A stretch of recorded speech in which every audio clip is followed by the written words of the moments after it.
Africa's largest economy has found its long-term growth prospects being undermined. But who is undermining it? According to the World Bank's latest Nigeria Development Report, Nigeria is undermining itself with slowing momentum in the country's reform agenda. In time for business unusual, the World Bank says that the insufficient supply of foreign exchange, issues related to the predictability of exchange rates management, the unsustainable subsidy on premium motor spirits, burdensome trade restrictions, and the sizable fiscal deficit financing by the Central Bank of Nigeria are undermining the business environment, compounding underlying constraints on domestic revenue mobilization, foreign investment, human capital development, and the delivery of public services. According to the Nigeria Development Update, under the business as usual scenario, the GDP per capita will continue to decline, but reforms could accelerate growth. This means Nigeria faces a critical decision. It can continue to pursue a business as usual policy approach while its economy and job market deteriorates, or it can undertake bold measures that put Nigeria on a robust and sustainable long-run growth trajectory. So can Nigeria embrace the unusual and do the unexpected and the necessary? I'm Tolulope, Adeleru Balogun. Welcome. This is Business Edge.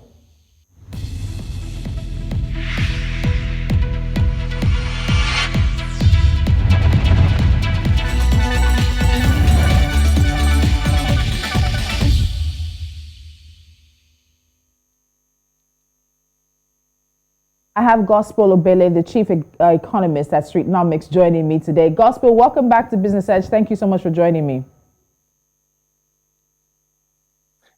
Thank you for having me. Good morning, Tolu. Morning. So we know that the World Bank has acknowledged that there was some momentum in Nigeria's reform agenda and that the government did take bold policy measures to mitigate the impact of the pandemic. The Time for Business Unusual report also indicates that despite a strong initial recovery and resurgent global oil prices, Nigeria's pre-crisis challenges continue to threaten the post-crisis recovery. So what was Nigeria doing well that seemed to have put the country on the right path before now? I would say pretty much that, although I didn't get the question quite well, but I would say pretty much that relatively we agreed a lot around the oil sector, and oil revenue receipts were relatively consistent, all right, up until 2014, 2015, and those high growth rates, position Nigeria as the biggest economy in Africa. Those are also the times that led to the rebasing of the Nigerian GDP and all of that. So the resizing of the GDP and the fact that we had high growth rates, primarily from improved oil prices over the years, positioned us for that positive outlook right there. But apparently, with COVID-19 and all that, it just primarily revealed that there were strong, deep-level structural technical issues, all right, that needed to be dealt with. Part of which a lot of analysts in Nigeria, a lot of economists, and also like myself, have been talking about to a large extent. But globally, the world views development and growth from an angle of GDP improvement first, before every other thing else. But technically, we know that there's a lot more story than that. So that's just the major difference. So I would say that the central bank, the World Bank, has probably come to admitting all of that pretty late, compared to what analysts and economists hope here in Nigeria have been agitating for: more inclusively driven, industrialized policy to scale economic competitiveness for long-term sustainability and all that. Okay, so it's the Central Bank of Nigeria that has taken a lot of the knocks, particularly in this report. And one of the issues listed, of course, talks about the issues with Nigeria's foreign exchange rates and the parallel market and how that has been regulated and taken care of. So I just want us to go through a few of the things that the CBN has tried in order to get a handle on this issue. In March of 2020, the CBN devalued its official Naira exchange rate, halted FX sales to the NNPC, and also suspended FX sales to BDCs.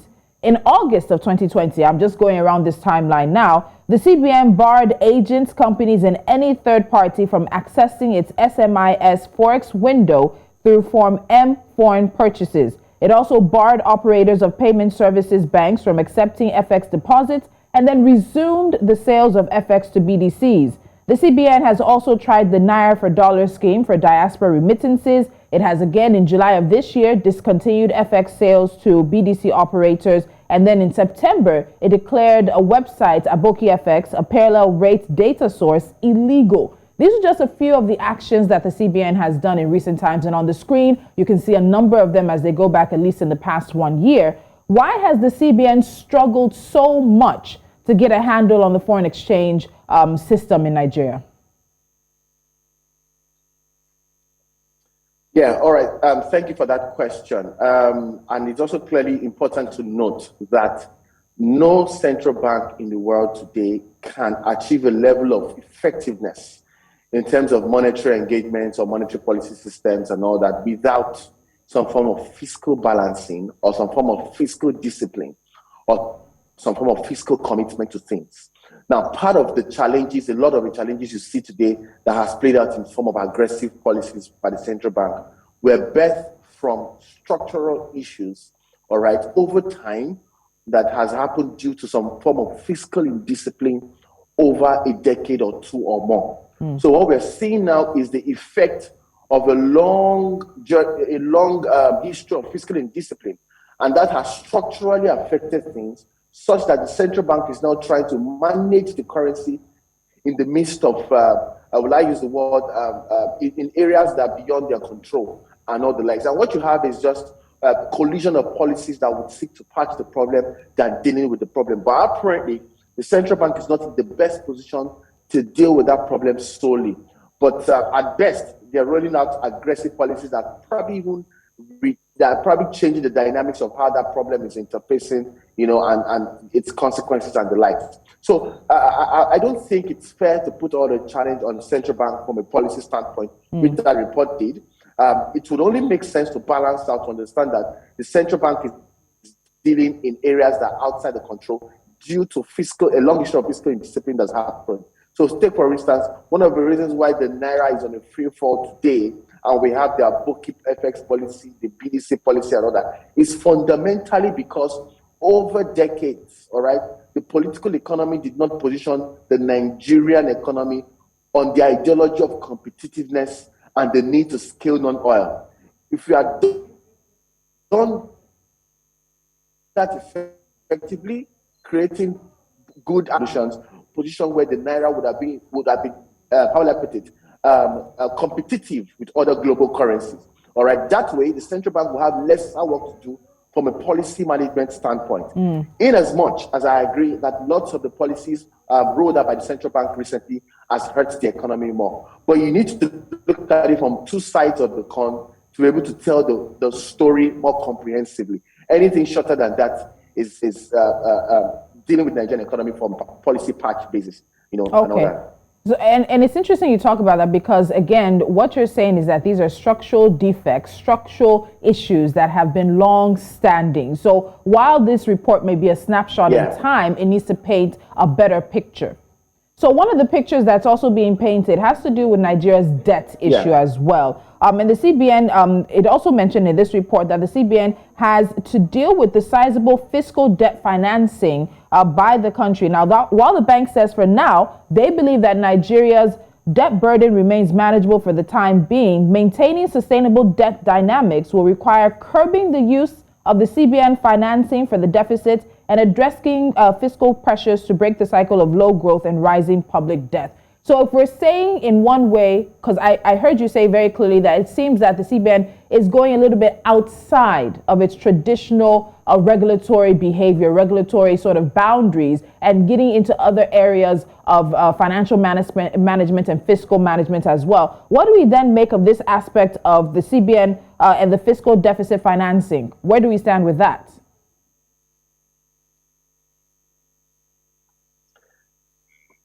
If I'm being very honest, the CBN has little control over deficit financing, quote and unquote, because primarily those deficits are birthed from fiscal expenditure. And if you look at it from the fiscal side, who are those primarily responsible? The federal government of Nigeria. All right, they are the fiscal authorities responsible to roll out fiscal policies in the sense. All right. Then the conversation gets to central bank when it has to be financing and all right, the quality of the value of the currency and even paybacks and all that. So technically, it's first of all looking at it from a fiscal policy standpoint, right? Why do we need to borrow or take more debt or go the route of debt financing option? It's first of all because we have a revenue crisis in Nigeria, all right? And that revenue crisis, a lot of times too, is also birthed from the fact that there's too much government waste and as well too much leakages on the fiscal side, which also made me use the term fiscal indiscipline in the first place. So you have that, but now the central bank is trying to deal around, trying to manage fiscal deficits and debt financing engagements and all that. I think the central bank can only influence from an apex monetary policy institution angle, but may not be able to get into the nitty-gritty or stakeholder dynamics of whether to go in the route of debt financing or not, because that will now be like a fiscal policy call. And to a large extent has been very, very irresponsible from the political economy over the years leading up to now. This is the second time you've mentioned the political economy as it regards Nigeria and Nigeria's ability to grow at the rate it needs to anyway. When you look at that report and you see that there is a lot more, it's a wider context to the conversation, how badly influence do you think the political economy has been on Nigeria's economic growth and the ability to even do things differently? Because that's what this report is calling for. It's calling for Nigeria to do business in an unusual way, not continue the kind of methodology and practices and policies that the country has seen for a number of years, but what role really has the political economy played in that? All right, so there are many sides to that conversation. First off is the fact that the political economy has to, over time, has operated with a cultural ideology, all right, that has little or no value for people, for lives, for property and investments. That's the baseline. So when you talk about public leadership, governance, social contracts and the likes, it takes up from what is the ideology that guides the value of lives, property and investment. So, and that's not in view, quite honestly. Even with the recent handling of governance issues in the country, security issues in the country, you can see very clearly that it is not enshrined in the political economy or the political class that these are the national values that we uphold ourselves to and all of that. So once that's not in view, then it means that there is no incentive or social contract or incentive, all right, to begin to steer the wheels or change the economic trajectory towards competitiveness, all right, inclusive growth and development. Then again, from the angle of the citizens, all right, citizens are not properly informed and there is no citizen-based agenda setting. So citizens are not positioned to hold their government accountable, all right, to ensure that they are delivering the right, delivery on the social contracts and all of those things they mentioned during the elections and all that. That's another conversation on the table. So it's a mix of so many different parts that has to come together to work, to work together from an ideology standpoint, political ideology, citizen ideology, even monetary policy ideology to drive the growth and development that we deserve. But I agree with you that the World Bank has said it's time for business as usual and we need to change our methodologies. But when it comes to changing methodologies, are we ready for the cultural demands or the change demands required to change the methodology? So, for instance, if you go in the route of change, let's not go there. You need to question things like upgrading the inflation basket. Gospel, let's not go there right now because you're getting into the solutions, and I want us to take that on after the break. The World Bank does list urgent priority areas that it thinks Nigeria should focus on, but additionally, this time for business unusual also gets into a very hot button, sensitive topic, and that's the subsidy issue. And we'll pick up the conversation from there when we return from the break. We're looking at the CBN report, or rather the World Bank report that has criticized the CBN's policies, saying it is chasing investors away and rising and increasing inflation in the country. The conversation continues after this break.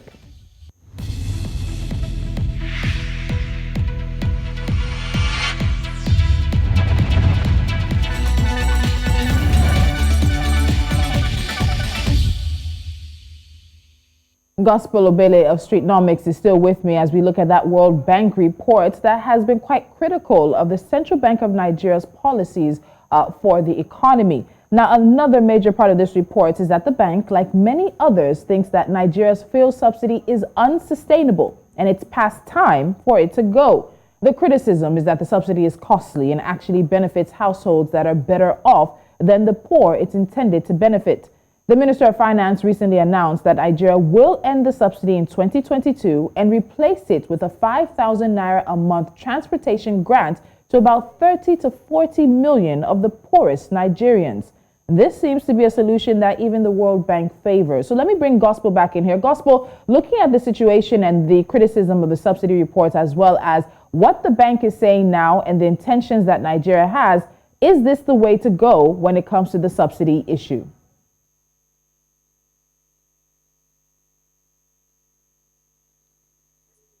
Hello, Gospel. First of all, subsidy are a heated conversation. Subsidies, rather, are a heated conversation in Africa because they border heavily on the basic necessities of the average African or the average Nigerian. And to a large extent, they also further reinform the poverty trap. So people cannot aspire for more because their incomes are trapped in the cost cycle of the economy. So the rationale behind subsidies is that you're trying to make it easier. But that conversation is off the table because it sounds more political as an instrument than for economic empowerment. So there's an agitation for it to be removed, which makes sense, from top of mind. But on one hand, if you remove subsidy, it means that the price of fuel will go higher and the cost of living would go higher. And then incomes will further shrink because business operators, every economic agent would take off from the point of cost of logistics, transportation, and mobilities are now expensive, and therefore the burden has been pushed to the final consumer. So that's another conversation we're not ready to have for now. But addressing the idea of 5,000 naira, I'm sorry to say, but it's still, reinvented the wheel, sort of. So if you look at the Empower and the whole social intervention program initiative in the first tenure of the current administration, it was literally the same thing, giving 5,000 naira to seemingly vulnerable households so that they can start a business and then empower them and all of that. So they're bringing out that policy in the name of supporting Nigerians in transportation. I don't really think that policy makes sense because it is not sustainable. One. Two, it's not the right solution for now because do we even have a data of the most vulnerable households in Nigeria? First of all, to start with. Second, what's the economic value of 5,000 naira to the average Nigerian? How accessible will that policy be? And how do you scale the rise on the impact how do you scale improved livelihoods with that 5,000 naira support when inflation is constantly on the rise at the double digits? So I would think of it from this angle that the ripple effect of an increase in prices in the coming months, once that subsidy is removed, would be way much more than the 5,000 naira support scheme or policy initiative that the Ministry of Finance is trying to roll out and all of that. So these are the conversations that needs to happen in terms of onboarding, design, the quality of impact. Is it deep enough to scale, all right, improve livelihoods? This should be the end goal at the end of the day. So anything short than that is just a waste of time and reinventing policies that do not work in the larger scheme of things. Okay. So now the report highlights some urgent policy priorities that can be implemented over the next 3 to 6 months in 4 key areas. Number one, eliminating the PMS subsidy while protecting poor and vulnerable households from inflationary impacts, and we just got into that now. Reducing inflation through a coordinated mix of exchange rates, trade, monetary, and fiscal policies. Catalyzing private investment by enhancing foreign exchange management, easing trade restrictions, and fostering a better business environment. And finally, number 4, addressing fiscal pressures through enhanced domestic revenue mobilization and reducing the reliance of the CBN on deficit financing. Now, when you look at some of these areas that the World Bank has laid out, what do you think of them in terms of the priorities and the actions needed? Can Nigeria actually do business in an unusual manner? Do we have people at the helm of affairs who can think basically outside of the box? I think. Okay, yes. So, okay. I got the question. Yeah, I got the question. Just to provide a response to that. Yeah, I think that the World Bank recommendations are very solid, and it would create the platform to scale growth and some form of structural balancing.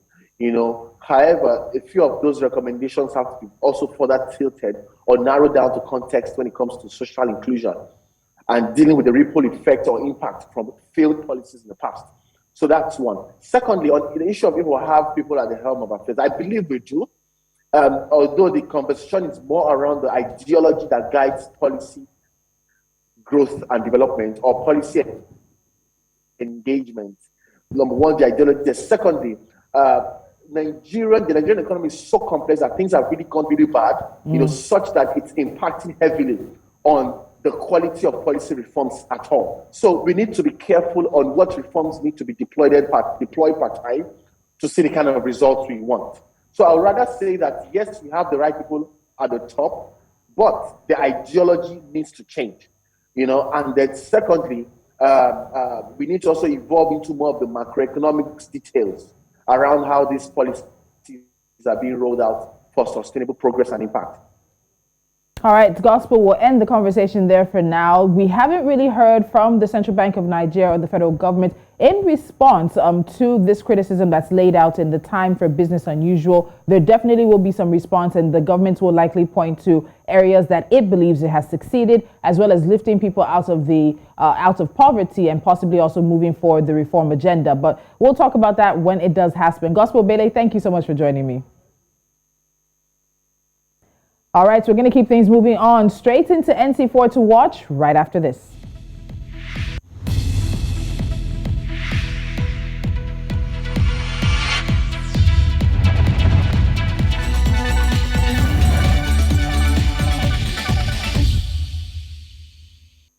And a few stories we're keeping our eyes on. Now, gold has rebounded from a 3-week low as traders weighed the spread of the Omicron coronavirus variant against comments by the Federal Reserve Chair of the United States, Jerome Powell, on the need to curb inflation. It posted a marginal loss last month as investors weighed the prospects of the Fed dialing back pandemic-era stimulus amid elevated consumer prices, alongside uncertainty surrounding the new variant's impact on global recovery. Hours after Nigeria assured South Africa of maintaining relations, Kenya announced that it will maintain flights to and from all southern African nations, including South Africa, Namibia, Lesotho, Botswana, Zimbabwe, and Eswatini, despite the new highly infectious coronavirus strain. South Africa's energy regulator, NERSA, has made some astonishing concessions during the court's hearing of an application by Eskom to have its rejection of the utility's latest tariff application reviewed and set aside. If Eskom succeeds, the courts will compel NERSA to process the rejected application for the tariff for the year starting April 1st, 2022, in terms of the existing multi-year tariff determination methodology. NERSA is expected to then immediately publish Eskom's application for public comment. And finally, Tanzania is banking on a cable car facility on Mount Kilimanjaro to unlock its potential to attract tourists who cannot climb Africa's highest mountain. The Deputy Minister for Natural Resources and Tourism, Mary Masanja, said the project is on track and would take off soon.